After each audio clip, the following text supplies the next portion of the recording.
Tonight, something changed. Not next week, not someday. Right now. While you were trying to sleep, while the room was quiet, while you were telling yourself you were done thinking about them, something shifted on the other side of this silence. And if this message found you, it found you for a reason. Because this is the moment most people never see clearly, the moment someone starts to feel that they may have truly lost you. That is when the mind gets loud. That is when the heart starts pushing back. That is when old feelings stop hiding and begin to move. Stay with me, because what happens next is not random. It has a pattern, it has a weight. And if you have felt something in your chest lately that you could not explain, if you have had that strange feeling that your energy changed and somebody felt it, you are not imagining it. Before this message ends, you are going to understand what they are feeling, why they cannot shake you, and what they are most likely to do next. So take a breath. Get still for a second and listen closely, because this part matters more than you think. This person is deciding whether to come back, not in some distant future, not in a vague maybe. They are deciding in real time, in quiet moments, in the middle of the night, in those private seconds when nobody is watching and truth becomes harder to avoid. What nobody tells you is this: when someone really starts to believe they may have lost you, they do not become calm. They do not suddenly accept it and move on in peace. Something in them reaches back. Something in them tries to re-enter your space. It may not happen loudly at first, it may not look dramatic, but it starts. It begins with thought, then memory, then feeling, then action. And that action usually starts small. Because the truth is, what they feel for you did not disappear just because distance showed up. It did not vanish because silence took over. If it was real, it kept moving under the surface. It kept breathing in the dark. It kept showing up in the hours when they had no way to distract themselves. That is why this feels so heavy. That is why your name still sits somewhere inside them. And that is why the story is not as finished as they once tried to make it sound. Keep listening, because the signs are more specific than people think. And once you hear them, you will recognize the pattern clearly. What they feel for you is not habit. It is not convenience. It is not just memory dressed up as something deeper. It is love, the kind that does not obey fear, the kind that keeps coming back no matter how many times a person tells themselves to stop. A simple crush does not wake someone up at 3 in the morning. Passing admiration does not make them open your chat. Type a message, erase it, and then come back again an hour later. A connection that meant little does not keep showing up in random songs, old places, familiar words, and quiet nights that feel too full. Love does that. Real feeling does that. And I want you to hear this clearly. You did not make it up. You did not create this out of loneliness. You were not foolish for feeling what you felt. It was real then. It is real now. Somewhere, something still burns when they think of you. Somewhere, something in them still reacts before they can control it. A song starts and your memory is there. A street appears and your energy is there. A word comes up and your voice is there. They may try to act normal, they may try to keep moving through their day, but what is inside them keeps rising anyway.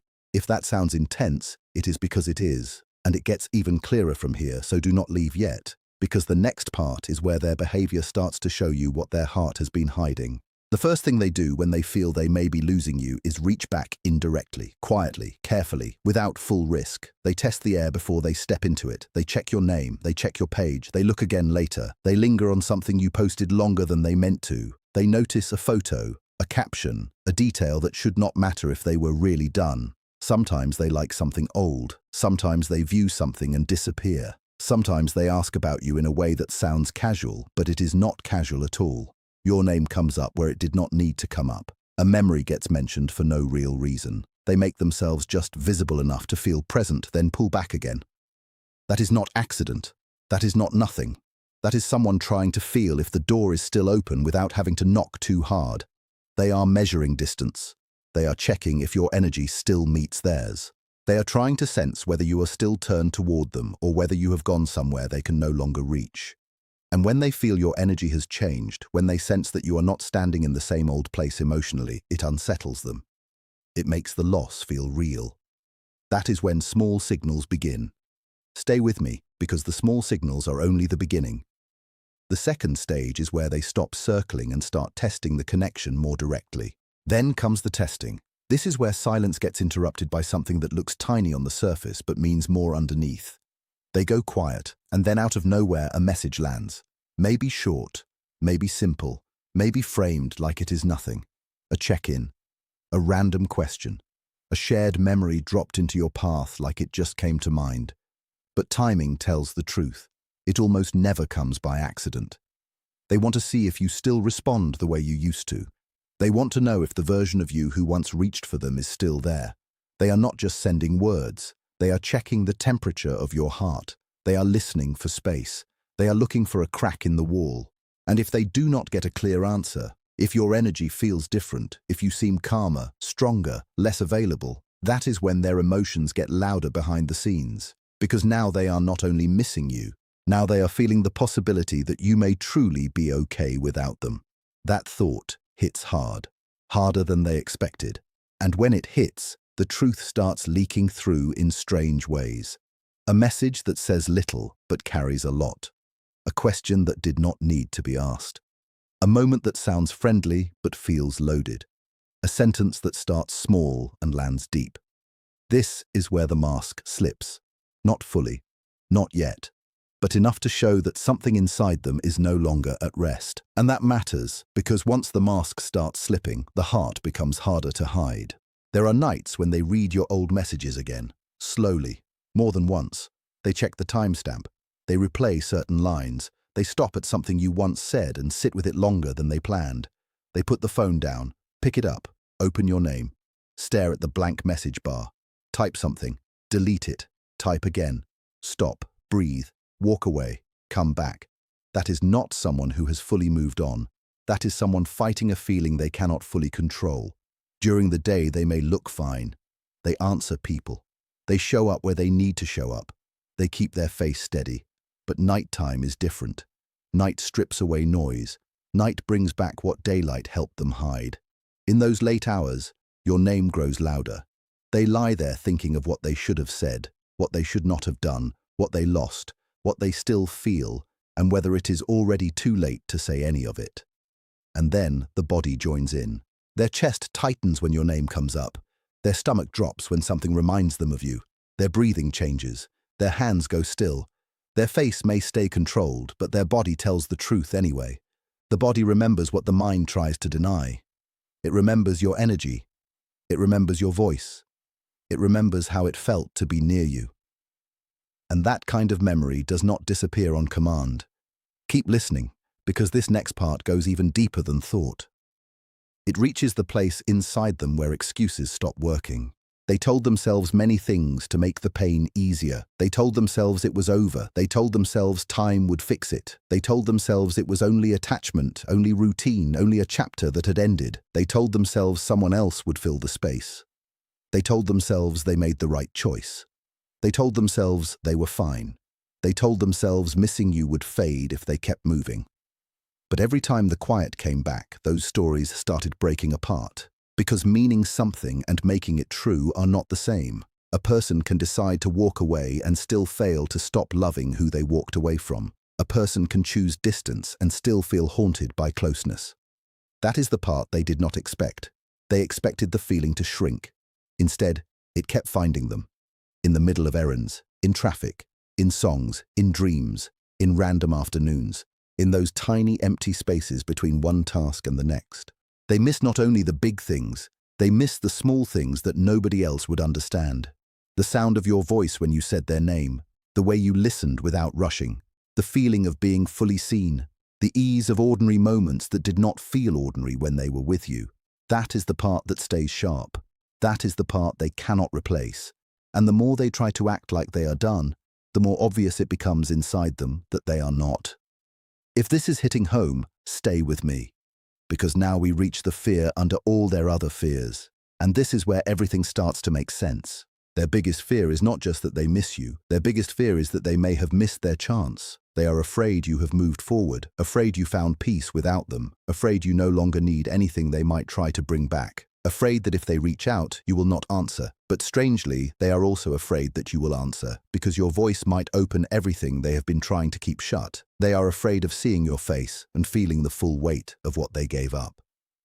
They are afraid of discovering that the window is closed and that they are the ones standing outside in the dark. They know they hurt you. They know there were things left unsaid. They know their silence cost something real. And sometimes that knowledge makes them freeze, because reaching back means facing what they did, not just what they feel. It means risking honesty. It means risking rejection. It means admitting that they still care more than they wanted to. That is why the delay happens. Not because nothing is there, but because too much is there. Silence is not always emptiness. Sometimes silence is pressure. Sometimes silence is someone trying to gather the courage to do what their heart has already been pushing them to do. That does not excuse everything, but it does explain the strange weight of this connection. And here is the part you really need to hear. Your energy changed, and they noticed. That change is what made this all intensify. That change is what turned old feelings into urgent feelings. Something inside you became steady, maybe quietly, maybe without a big moment. But it changed. The version of you that kept waiting started fading. The part of you that checked the phone like it held your worth began to loosen its grip. You stopped reading silence like it was a final judgment on who you are. You stopped making excuses for what hurt. You stopped shrinking yourself to fit a place that was not holding you well. You stopped carrying both sides of the story. You stopped begging to be chosen. You stopped standing in the cold with the door open while nothing came through it. And when that happened, your energy changed. You became still in a different way, not numb, not bitter, strong, clear, whole. And when someone who once depended on your availability feels that shift, it reaches them even across distance. They may not know how to explain it, but they feel it. They feel the difference between someone waiting and someone at peace. They feel the difference between open longing and grounded self-respect. And that difference can shake them more than any argument ever could. Because now the old pattern no longer comforts them. Now they have to face the real possibility of losing access to the version of you that always stayed ready. That is why the psyche starts reaching back. First the small signs, then the testing, then the truth slipping through. It is a pattern. And if it has not fully played out yet, it may already be moving toward you. So stay here, because the next part is where your power in all of this becomes impossible to ignore.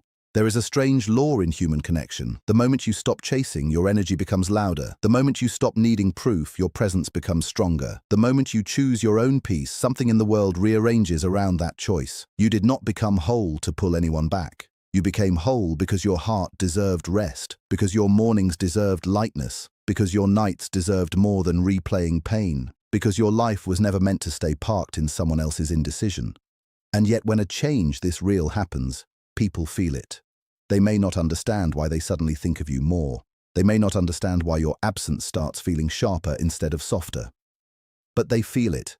They sense that the old access point is gone.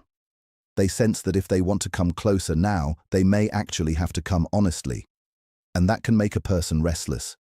It can make them look for signs. It can make them remember everything they tried to bury. It can make them realize that what they had with you was rare, and that rare things do not wait forever. So if you have felt more centered lately, more detached from the old chaos, more committed to your own peace, do not underestimate what that means. That shift matters. It changes the field. It changes the rhythm. It changes what happens next. And what often happens next is this. The person who stayed silent starts feeling pulled toward contact in a way they can no longer easily ignore. Maybe it starts with a message they were not planning to send. Maybe it comes through a small line that carries much more than it says. Maybe it begins with a look, a pause, a sudden appearance, a reach from a direction you had stopped watching. Maybe it comes when you least expect it, because by the time they act, they usually have been thinking about it for much longer than you know. They may still hesitate, they may still test the ground, but the pressure inside them keeps building once they realize you are no longer waiting at the same old window. And here is what matters most. Their journey is theirs. Their fear is theirs. Their lesson is theirs. Their timing is theirs. You do not have to hold that weight anymore. You do not have to sit in suspense to prove love. You do not have to pause your life so somebody else can figure out their heart.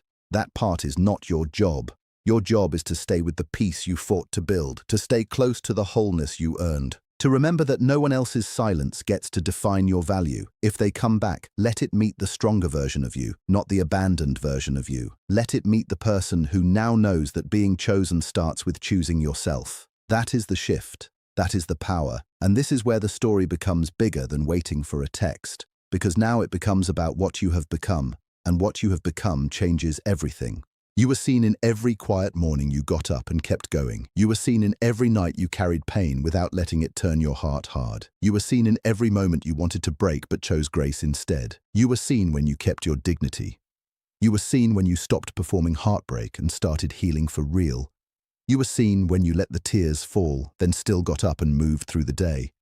You were seen when you stopped asking for crumbs and started honoring your own spirit.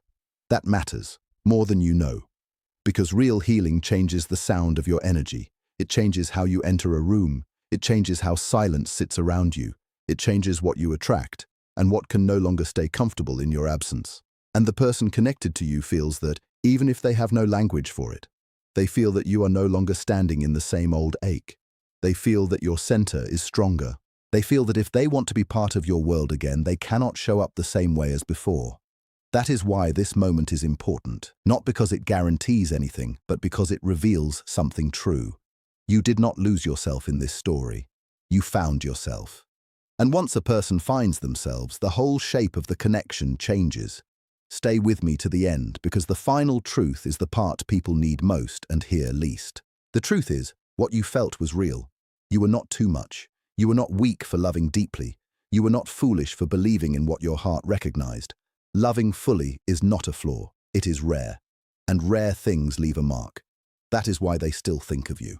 That is why they still feel you in the quiet. That is why their nights are not as empty as they pretend. But hear this clearly. Whether they come back tomorrow, later, or not at all, your peace is still yours. Your wholeness is still yours. Your life is still yours. No one else's hesitation can erase what you built. No one else's confusion can take away the clarity you earned. If they return, let it be because they are ready to meet truth. If they reach out, let it meet your strength, not your old hunger. And if they hesitate longer, keep walking anyway. Because you are no longer the person waiting for permission to feel whole. You are already whole. You are already seen. You are already loved in ways bigger than this one story. And that is why the energy changed. That is why they noticed. That is why something in them is moving now. So if you have felt this message in your chest, if it found you at the exact second you needed it, hold on to this part. Their next move may still be forming, but your next season has already begun, and that season belongs to the version of you who finally chose peace, chose truth, and chose themselves.